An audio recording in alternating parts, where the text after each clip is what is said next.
When you need advice, come to Ben and Kelly.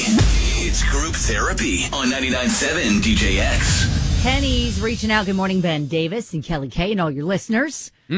I've been with my boyfriend for over a year and a half. He is amazing. Does all the great boyfriend things. Texts every morning, calls me every day, texts and FaceTimes and calls every night, plans things with me. He's involved with my kids' lives. I'm telling you, he is great. That is great. Problem solved. Giant butt coming here. Oh. He has never told me he loves me. Oh. I've said it once. It was kind of a lackluster response. Never said it again. Oh, gosh. I honestly feel he's very emotionally detached. Like, he went through a rough time before he met me. I honestly don't know how he kept his sanity. I know I need to have a conversation with him, but how? How do I make it not sound like a confrontation or an ultimatum? We rarely fight, and I don't want it being brought up during a disagreement because that's just childish. Right. I think about it every day that maybe I'm the problem, and I'm just a rebound or a placeholder until the really special girl comes along. Maybe I'm not it enough for him to say it. Oh.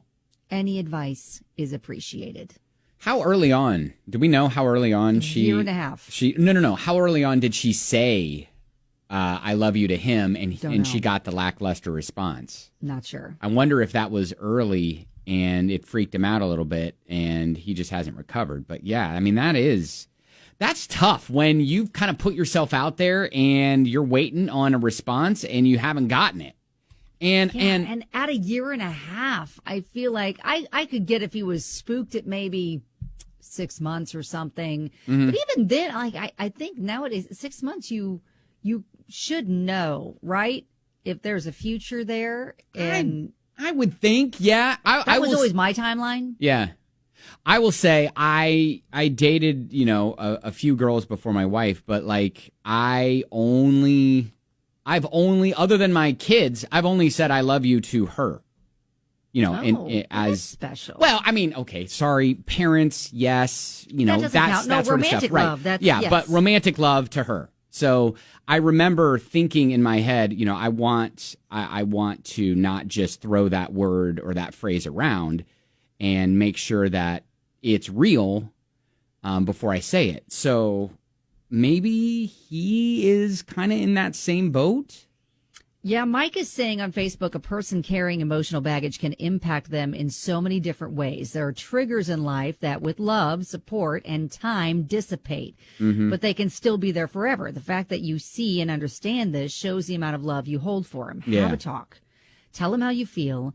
Ask him how he feels and what you can do to help him feel safe. It's not easy. From a man that carried a ton of baggage from a hard life until I met the woman I married, she helped me with all my stuff. I promise you it's doable, and in the long run, will create an unbreakable bond. Do you say those little phrases tiptoeing around it like we were bringing up earlier in the show? They're just like, I love being around you.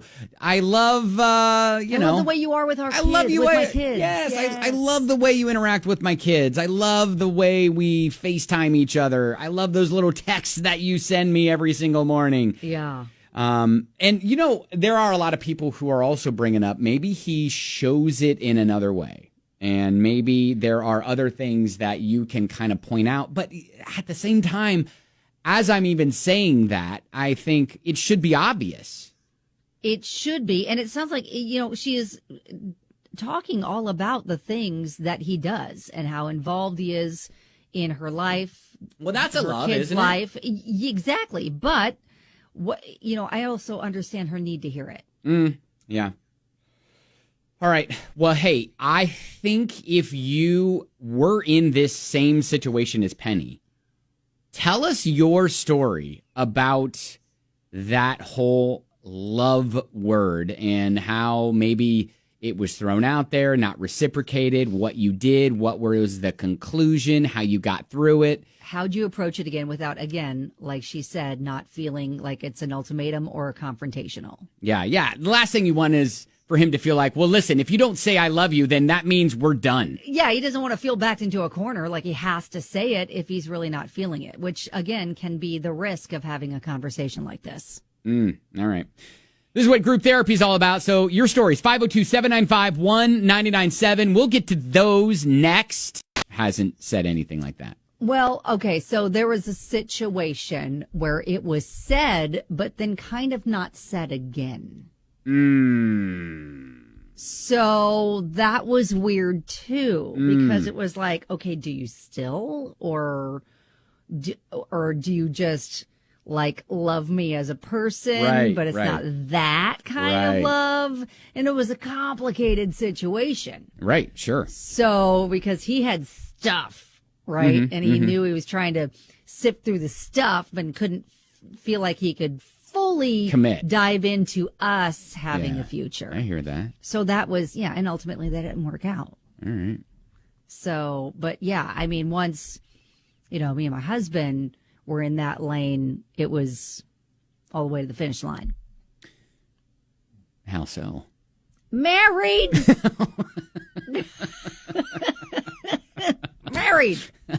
Got married.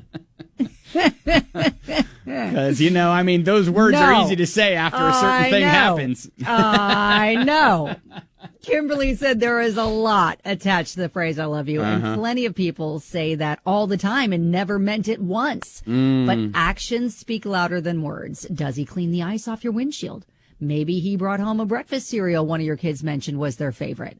Are there things he does for you that don't necessarily make your life easier, but shows he's always thinking of you? That could be the easiest way to really fully figure out how he feels. Does he show you a YouTube video and really open himself up to seeing his inner thoughts and feelings? Does he show you his favorite memes? His memes, yes. Does he show you memes?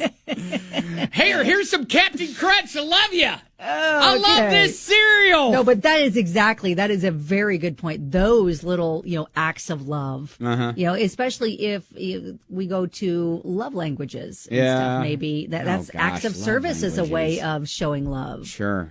Okay, yeah, you're right. Maybe acts of service is his love language, and he shows it in ways like being attentive to your kids and FaceTiming you and texting you and being there. And maybe he doesn't fully know that she needs words of affirmation.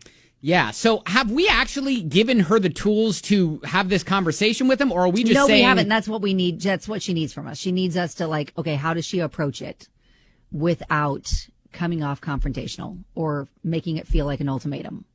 Well, maybe I go back to, are we saying the word love in other ways?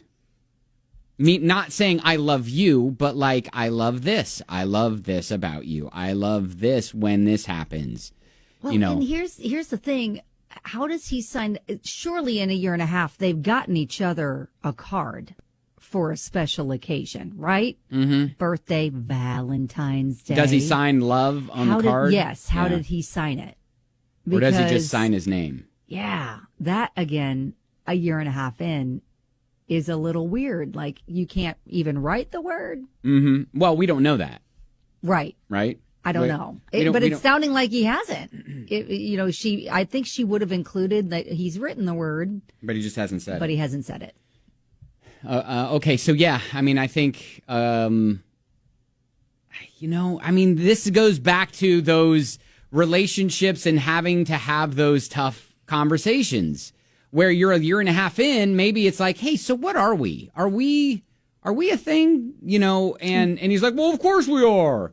Do we bring to him the whole love language conversation? Like, hey, I saw this and wondered your thoughts. And to try to figure out what he needs from her to feel loved. Maybe she needs to figure out her love language first. And sure, maybe I don't know what all the love languages are, but but I think part of it is words of affirmation. She needs to hear it. And so that's a way that she can maybe tell him that's what she needs from him, and then also find out what he needs from her.